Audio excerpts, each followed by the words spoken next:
வந்தீர்களா? என்ன புண்ணியம் செய்தேன்? பிரபுவல்ல, தங்களின் நண்பன் வந்திருக்கிறேன். எனக்கு ஒரு பிரச்சனை வரும்போது நீங்கள் உதவினீர்கள். நான் உதவாது இருக்க முடியுமா? ஒவ்வொரு பெண்ணும் மதிப்புக்குரியவர்கள் தான். தங்களின் மகள் எனக்கும் மகள் தானே. நம் மகளை கடத்தும் துணிவு எவனுக்கு வந்திருக்கிறதோ அவன் நிச்சயம் தண்டிக்கப்படுவான். பிரபு, தாங்கள் எனக்கு கட்டளையிடுங்கள். தூதனாக அங்கே செல். சந்திரபாகுவிற்கு எச்சரிக்கை கொடு. அவனின் செயலுக்காக அவனை தண்டிக்க இது இறுதி வாய்ப்பென்று கூறு. இது போன்ற நிகழ்வுகள் இவ்வுலகிற்கே உண்டான சாபக்கேடு. ஒவ்வொரு போரும், ஒவ்வொரு காலத்திலும் நட்பு, பகைமை, அன்பு, ஒவ்வொரு உணர்விலும் எப்பொழுதும் பெண்ணைத்தான், அவள் உயிரை, அவள் மானத்தை தான் குறிக்கோளாக்குகிறார்கள். பலவீனமானவன் தன்னை பலசாலியாக அறிவிக்க என்றுமே பெண்ணைத்தான் அவமதிக்கிறான். இது நம் அனைவரது போர் என்று நாம் நமது சகோதரி, நமது மகள், நமது மனைவி, நமது அன்னையர்களின் மதிப்பிற்காக போராட வேண்டும். ஆனால் இது போன்ற செயல்களை செய்தவர்களை தண்டித்தே தீர வேண்டும். கொடுப்போம்.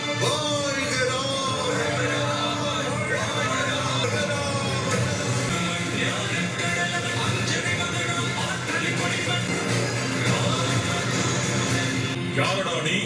பிரபு ராமரின் தூதுவர். சந்திரபாகுவை சந்திக்க வந்திருக்கிறேன். அவனிடம் நீ என்னை அழைத்துச் செல்கிறாயா, இல்லை நான் உன்னை தூக்கிச் செல்லட்டுமா? என்ன செய்தியோடு வந்திருக்கிறாய் என்று கூறு. அமைதி பேச்சுவார்த்தைக்காக வந்திருக்கிறேன். இதை செய்தியாகவும் எடுத்துக் கொள்ளலாம், எச்சரிக்கையாகவும் எடுத்துக் கொள்ளலாம். என் பிரபு ராமரின் கட்டளையை கூறுகிறேன்.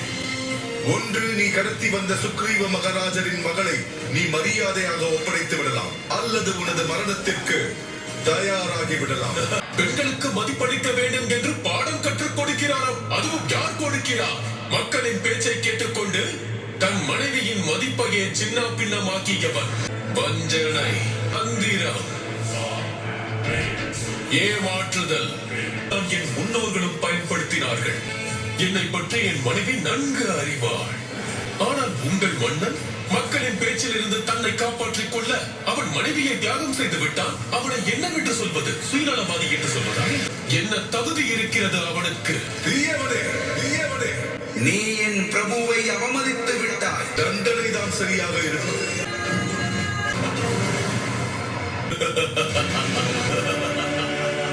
திருப்தியா இப்பொழுது? சென்று உன்னுடைய ராமனிடம் போய் சொல், உலகத்தில் சந்திரபாகுவை கொள்வதற்கு யாரும் பிறக்கவில்லை என்று சொல். என்னை காக்கும் கவசமே என்னுடைய மனைவி ஒருத்திதான். அவள் என்னை பாதுகாத்துக் கொண்டிருக்கும் வரையில் எனக்கு அழிவென்பது கிடையவே கிடையாது. அவனுடைய மனைவி அவனை பாதுகாக்கிறாளா, இல்லை என்றால் அவனை ஒரே அடியாக விலக்கி விட்டாளா? எனக்கு நாடு வேண்டாம், நகரம் வேண்டாம், அரச வாழ்வு வேண்டாம். எனக்கு என் மகள் மட்டுமே வேண்டும்.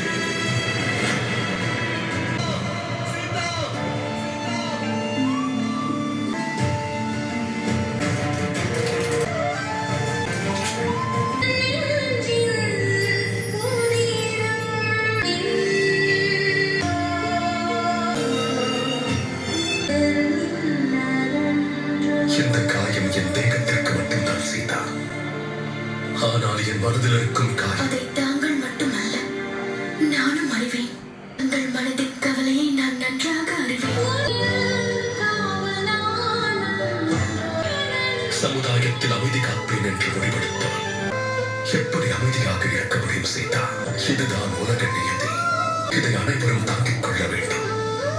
சமுதாயத்தின் நன்மை, உலகில் உள்ள பிரச்சனைகளை தீர்த்து கடமைக்கு முன்னுரிமை கொடுப்பது எவ்வளவு கடினம் என்பதை நான் நன்கு அறிவேன்.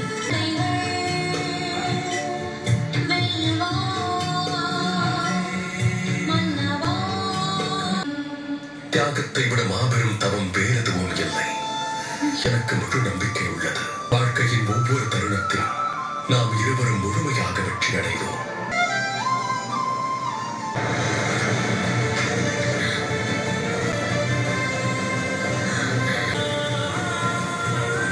என்ன நடக்கிறது?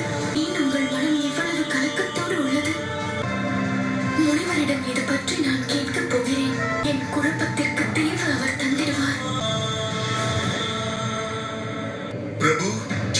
சந்திரபாகுவின் தோல்வி அவனது மனைவியிடம் இருக்கிறது. ஏனெனில் அவனது கவசம் அவனுடைய மனைவியின் பண்புடைய தன்மைதான். எந்த தகவலும் கிடைக்க நாளை விடிந்தவுடன் போர் முழக்கம் செய்வோம். ஹனுமான், நீ அவன் மனைவியை பற்றி தகவல் திரட்ட முயற்சி செய்ய.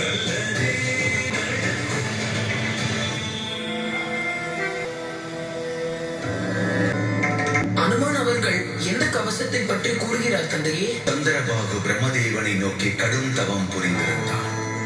அவன் தவத்தில் மகிழ்ச்சியுற்ற பிரம்மதேவன் அவன் வேண்டிய வரத்தை அவனுக்கு அருளினார். என்ன வரம் அது? விசித்திர வரம். சந்திரபாகுவின் அறமுடையவளாக விளங்கியவள் தான் பத்மாவதி.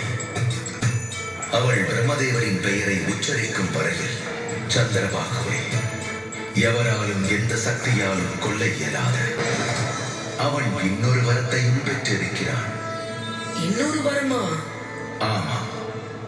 சந்திரதேவன் தன்னுடைய பரம பக்தனான சந்திரபாகுவுக்கு வரம் என்ற பெயரில் மாபெரும் சக்தியை கொடுத்திருக்கிறார். சக்தியை கொண்டு அவனை எவர் எதிர்த்து வருகிறார்களோ அவர்களை நிலை கொள்ள செய்யலாம். நிலை கொள்ளும் சக்தியா? அதை உடைக்கும் சக்தி. நான் ஒருவன் தான் கணேசா. தாங்களா? தேவி, எது வாக்குறுதியாலும் கடமையாலும் இணைகிறதோ அந்த மனம் உலக நன்மைக்காக தியாகம் செய்ய துடிக்கும். கணவர் வருத்தத்தில் இருப்பதாக மனம் கூறுகிறது. இந்த உணர்வின் கவலைதான் என்னை துன்புறுத்துகிறது. நான் எவ்வாறு அவருக்கு உதவுவது? எனக்கு தாங்கள் தான் வழிகாட்ட வேண்டும்.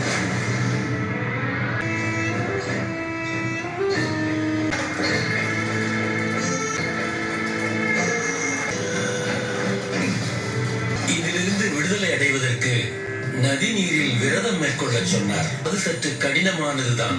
உணவும் நீருமின்றி நதியின் நடுவில் நின்று கொண்டு மந்திரத்தை சொல்ல வேண்டும். யோசனையா கேட்கிறாய்? யோசனை என்னுடைய சூழ்ச்சியில் இருந்து காப்பாற்றாது. குருமாதா, குழப்பத்தை தீர்த்துக் கொள்ள நதியின் நடுவில் நின்று விரதம் இருக்க சொல்லி இருக்கிறார்கள். ஏற்பாடுகளை செய்கிறீர்களா? லவன், குசன், நான் விரதம் இருக்க செல்ல போகிறேன். அம்மாவை பிரிந்து இருந்து விடுவீர்கள் அல்லவா? ஏன் நாங்கள் பிரிய வேண்டும்? நாங்களும் உங்களோடு வந்து விடுகிறோம். ஆம் அன்னையே, எங்களை அழைத்துச் செல்லுங்கள். வாருங்கள். இந்த நதிக்கரையின் ஓரத்தில் கூடாரம் அமைத்து விடலாம். ஏனென்றால் அனைத்து நதிகளும் ஒன்றாக இணையும் இடம் இது. தங்கள் அன்னையை என்றுமே தனியாக லவனும் குசனும் விடமாட்டார்கள்.